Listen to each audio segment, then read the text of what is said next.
नमस्कार, अमरउजाला.com देख रहे हैं आप। आपके साथ मैं हूं सुमित चौधरी। पश्चिम बंगाल में बीजेपी की सरकार बनते ही पहली कैबिनेट बैठक में बड़े फैसले लिए गए, जिसमें आयुष्मान भारत समेत तमाम केंद्रीय योजनाएं जो बंगाल में लागू नहीं थी उन्हें लागू किया गया है, जिसे पूर्व टीएमसी सरकार ने रोक दिया था।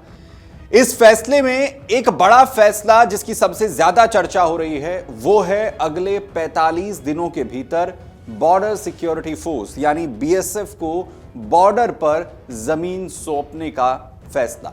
लेकिन सवाल यह है कि आखिर मुख्यमंत्री शुवेंदु अधिकारी ने सत्ता संभालते ही सबसे पहले इस फाइल पर साइन क्यों किए हैं, और आखिर ऐसा क्या था कि ममता बनर्जी की सरकार कोर्ट की फटकार के बाद भी इस जमीन को बीएसएफ को देने से बचती रही।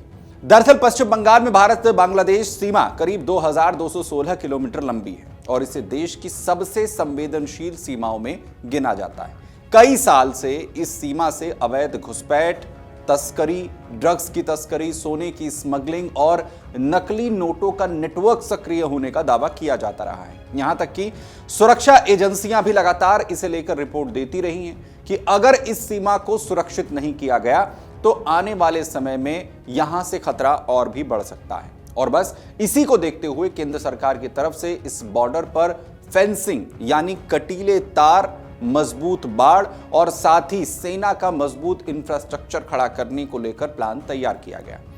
केंद्र सरकार ने उत्तर 24 परगना, नदिया, मुर्शिदाबाद, मालदा, उत्तर और दक्षिण दिनाजपुर जैसे जो सीमावर्ती जिले हैं वहां पर जमीन अधिग्रहण करने और सुरक्षा ढांचा तैयार करने के लिए फंड भी जारी किया। जमीन खरीदने की प्रक्रिया भी इसे लेकर शुरू हो गई, लेकिन सबसे बड़ा पेच फंसा जहां जमीन का जो वास्तविक कब्जा है बीएसएफ को सौंपा जाना था। दरअसल इसे लेकर केंद्र की तरफ से यह आरोप लगाया गया कि राज्य सरकार जानबूझकर प्रशासनिक प्रक्रियाओं को धीमा कर रही है और राष्ट्रीय सुरक्षा से जुड़े इस प्रोजेक्ट को राजनीतिक कारणों की वजह से रोक रही है। दरअसल ममता बनर्जी सरकार का कहना था कि बीएसएफ के अधिकार क्षेत्र को सरकार स्पष्ट करे। दरअसल पहले सरकार की तरफ से बीएसएफ को दिए गए अधिकार क्षेत्र का दायरा 50 किलोमीटर बढ़ा दिया गया था और इसी पर राज्य सरकार लगातार आपत्ति दर्ज करा रही थी। राज्य ने यह भी कहा कि सीमा के आसपास रहने वाले हजारों परिवारों की जो जमीन है, खेती और आजीविका है, वो अगर बीएसएफ को जमीन दी जाएगी तो उससे उस पर असर पड़ेगा। इसीलिए बिना स्थानीय हितों को ध्यान में रखे जमीन ट्रांसफर राज्य सरकार नहीं कर सकती है।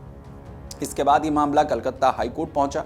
सुनवाई के दौरान राज्य सरकार से इसे लेकर जवाब मांगा गया और देरी पर सवाल उठाए गए।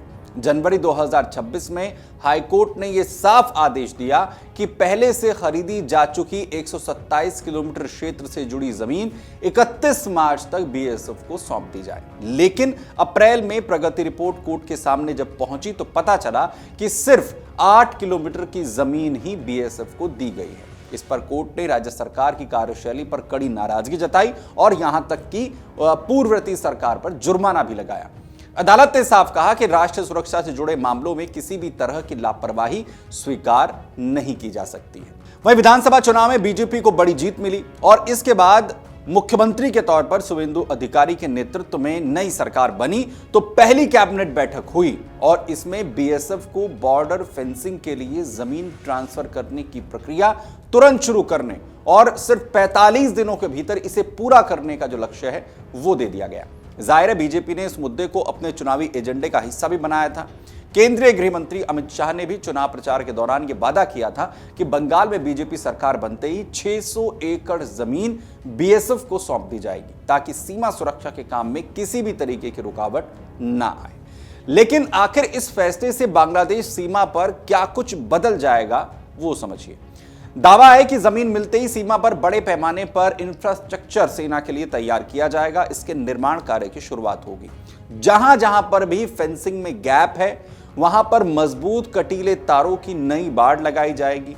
नए बॉर्डर आउटपोस्ट यानी कि बीएसएफ की चौकियां बनाई जाएंगी ताकि जवानों की जो तैनाती है और निगरानी है ये बढ़ाई जा सके। इसके अलावा सीमा के साथ पेट्रोल रोड बनाई जाएगी जहां पर जो गश्त है जवान तेजी के साथ कर सकें, मूवमेंट सेना का तेजी के साथ हो सके। इसके अलावा फ्लड लाइट्स हों, स्मार्ट सर्विलांस सिस्टम हो, एआई कैमरे हो, सेंसर्स हो, नाइट विजन तकनीक हो या ऑब्जर्वेशन टावर्स, यहां तक कि बंकर्स भी बनाए जाएंगे।